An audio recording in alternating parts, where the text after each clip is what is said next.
पूछे क्यों? क्योंकि ये जानते हैं देव्या सा वसती त्वदीय हृदये, तत्तो महानत्र का उतनी विशाल भगवती आपके 4 इंच के हृदय के भीतर पूरी पूरी समाहित हो जाती है, तो आपसे बड़ा और कोई नहीं है। वही सबसे बड़ा है जिसके हृदय के भीतर भगवती पूरी समाहित हो जाए। देव्या सा वसती त्वदीय हृदये त्वत्तो महानत्र कहा। तो माताओं सज्जनों,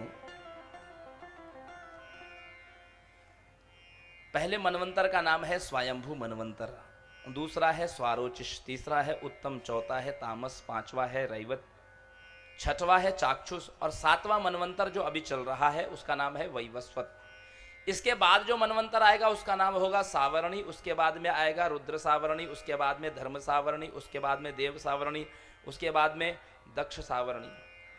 ये 14 मनवंतर होते हैं। तो अभी कौन सा चल रहा है?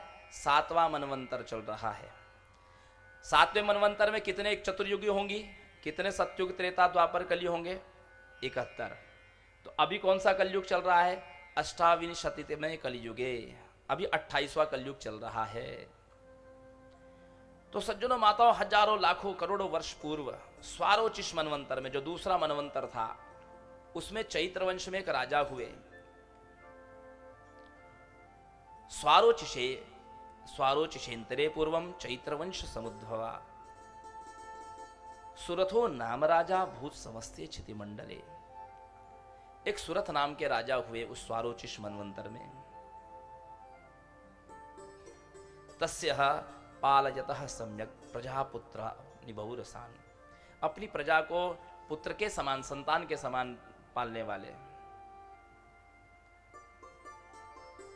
महाराज का बहुत दिव्य शासन था।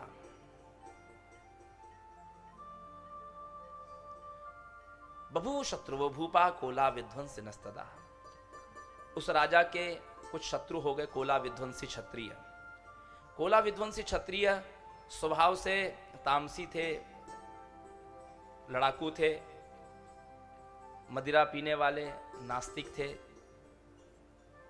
जुआ खेलने वाले। और महाराज सूरत का जो राज्य शासन था उसमें सभी लोग सात्विक विचार के थे। राजा का बल पौरुष भी बहुत था, लेकिन राजा की हार इसलिए हुई क्योंकि राजा के ही प्रजा के कुछ लोग शत्रुओं से मिल गए। दुनिया को आप जीत लेते हैं, अपनों को जीतना बहुत मुश्किल है।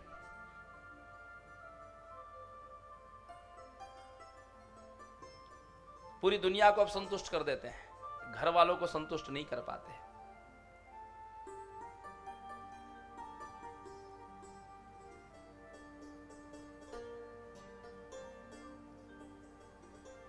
तो राज्य पर आक्रमण हुआ और राजा की पराजय हो गई। राजा को राज्य छोड़ करके भागना पड़ा। राजा सुदूर वन में निकल गए और एक आश्रम के समीप पहुंचे। एक शाल का वृक्ष था, उसके नीचे राजा बैठे हुए थे। और उसी समय एक और व्यक्ति वहां पर आया जो अपने, एक वणिक था, उसने पगड़ी बांधी हुई थी, बगलबंदी पहनी हुई थी। वो भी राजा के पास में आया। वो भी बड़ा दुखी था। ये दोनों ही दुखी है, एक शत्रुओं से पीड़ित है और दूसरा तो अपने परिवार से ही पीड़ित था। राजा ने पूछा आप कौन है? तो उसने कहा समाधिर नाम वैश्यो अहम उत्पन्नो धनी नाम कुले पुत्र दारई निरस्तश्च धनलोभात साधुभिः। कि हे राजन, मैं वैश्य हूं वर्ण से, मेरा नाम समाधि है और मेरी पत्नी और मेरे बच्चों ने मुझे कृपण जान करके, कंजूस जान करके मेरा सारा धन छीन लिया। क्योंकि मैं अपव्यय नहीं करता हूं ना, फिजूल खर्च नहीं करता हूं ना, इसलिए मुझे कृपण कृपण कह करके मेरा सारा धन उन्होंने लूट लिया।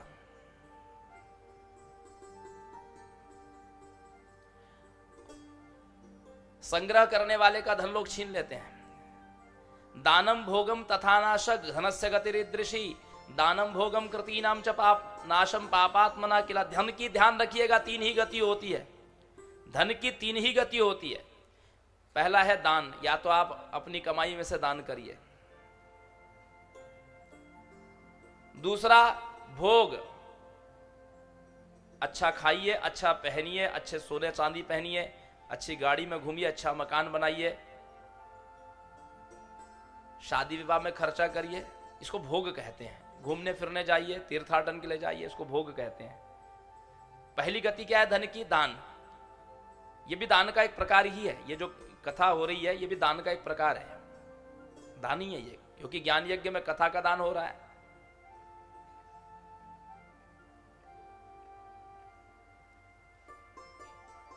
और तीसरी गति है नाश, नष्ट हो जाता है धन।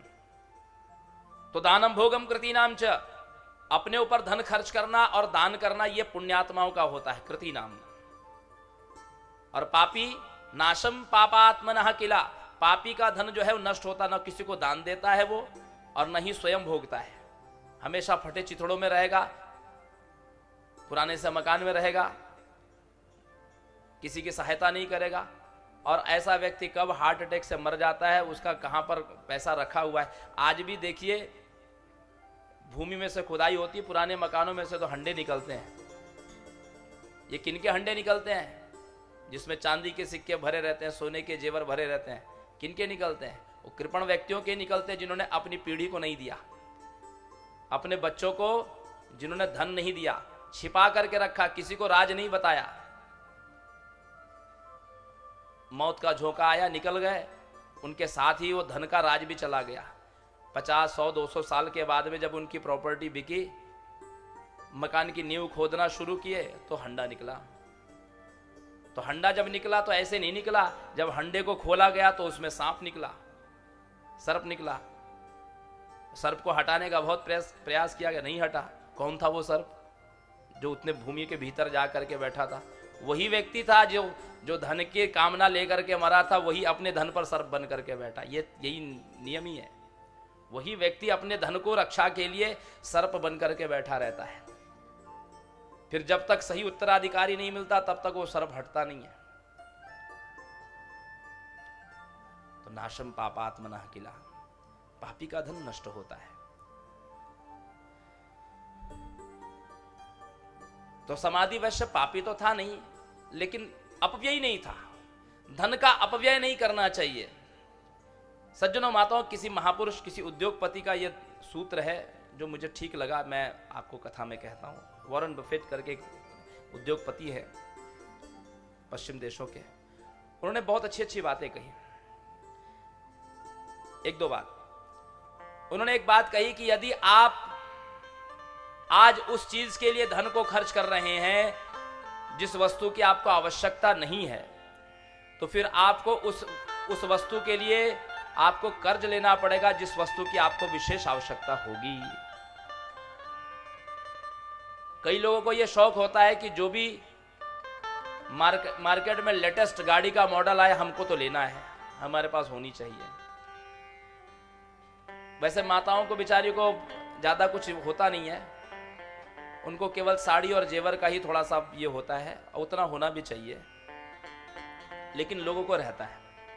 बहुत सारे लोगों को ये शौक रहता है कि हमारे घर में हर साल नया इंटीरियर होना चाहिए, फर्नीचर बनना चाहिए। मेरे दृष्टिकोण से यह अपव्यय है, ये फिजूल खर्च है।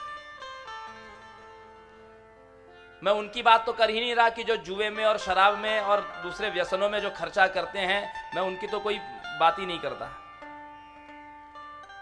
तो आप यदि किसी ऐसी वस्तु पर धन खर्च कर रहे हैं जिसकी आपको जरूरत नहीं है, आवश्यकता नहीं है, तो निश्चित रूप से निसंदेह आपको भविष्य में उस चीज के लिए कर्ज लेना पड़ेगा जिस चीज की आपको आवश्यकता होगी। अर्थात तो हो सकता आपको इलाज के लिए कर्ज लेना पड़े, क्योंकि आपके पास पैसा रहेगा नहीं। धन को लक्ष्मी समान समझ करके संग्रह करना चाहिए। बुरे वक्त में आपके 3 साथी होते हैं सज्जनों माताओं। जब आप पर संकट आता है तो आपके 3 साथी होते हैं। सबसे पहला और सबसे महत्वपूर्ण साथी आपका वो होता है जो आप नित्य उपासना करते हैं ईश्वर की, ये आपके संकट में आपकी सहायता करता है। चाहे पूरी दुनिया रूठ जाए चलेगा, लेकिन अपना इष्टदेव नहीं रूठना चाहिए। पूरी दुनिया शत्रु हो जाए, कुछ बाल बाका नहीं कर सकती, लेकिन अपना इष्टदेव अपना शत्रु नहीं होना चाहिए। और इष्टदेव तभी अनुकूल रहते हैं जब आप उनकी नित्य पूरी ईमानदारी से उपासना करते हैं। दूसरा, आपके मुसीबत का साथी होते हैं आपका अच्छा स्वभाव। जो लोग आप अच्छे संबंध लोगों से रखते हैं, अपने रिश्तेदारों से, अपने परिवार से, अपने इष्ट मित्र से, जो आप अपना मृदुल स्वभाव, अच्छा संबंध रखते हैं, वो आपकी मुसीबत में काम देते हैं। और तीसरा, आपका मुसीबत का साथी होता है आपका जमा पूंजी। और ये मुसीबत जानते हैं, ये मुसीबत सबके जीवन में आती है। कभी बुढ़ापे के रूप में आती है, कभी रोग के रूप में आती है, कभी और कोई समस्या के रूप में आती है। तो उसके लिए तैयार रहना चाहिए। ये 3 का जरूर संग्रह करिए। धन का संग्रह करिए, अपने धन को 5 भागों में बांटिए। शास्त्र शुक्र नीति के अनुसार 5 भागों में बांटिए। 100 रुपए में से 20 रुपए आप दान धर्म में खर्च करिए। यह बात शुक्राचार्य ने यह बात कही है। जब राजा बलि अपना सर्वस्व दान कर रहे थे, शुक्राचार्य ने इसीलिए श्राप दिया कि तुम्हारी संपत्ति पर केवल तुम्हारा अधिकार नहीं है, तुम पूरी संपत्ति अपनी दान नहीं कर सकते, उस पर प्रजा का भी अधिकार है। तुम अपनी पूरी संपत्ति कैसे दान कर सकते हो? और राजा बलि ने सर्वस्व दान कर दिया, इसीलिए शुक्राचार्य ने श्राप दिया। तो 20% अपना धर्म में खर्च करिए।